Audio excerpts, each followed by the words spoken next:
Dhiisee Jalamuree hunda rabbitiin kenne abdii horee kan kiyyaa fi kan kee harka isaatti Dhiisee nagaa fi jaalala keessatti garaan koo boqotee. Maal godha garuu wal lollee, maal bu'aa qabaa wal miidhuun keenya? Jireenyi gabaabaa yeroo ni darba, jaalalli garuu qalbii namaa keessatti ni hara.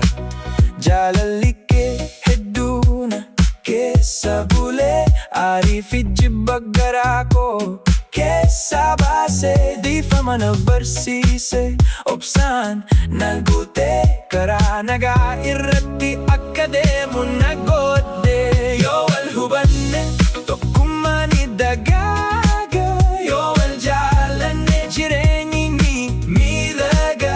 Kanaafan hara garaa koo irraa jedhu, jaalalaan wal haa jiraannu. Kuusaa gadeen haala halkan keessa, hidhii darbee fageenyaan wal keessa. Yoon si yaadadu qalbiin koo ni laafa, jireenya koo guutuu maqaa kee ni waama.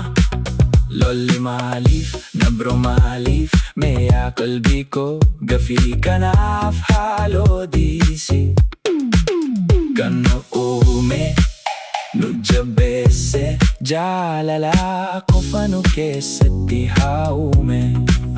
Yaa jaalala koo mallattoo onnee koo, harka na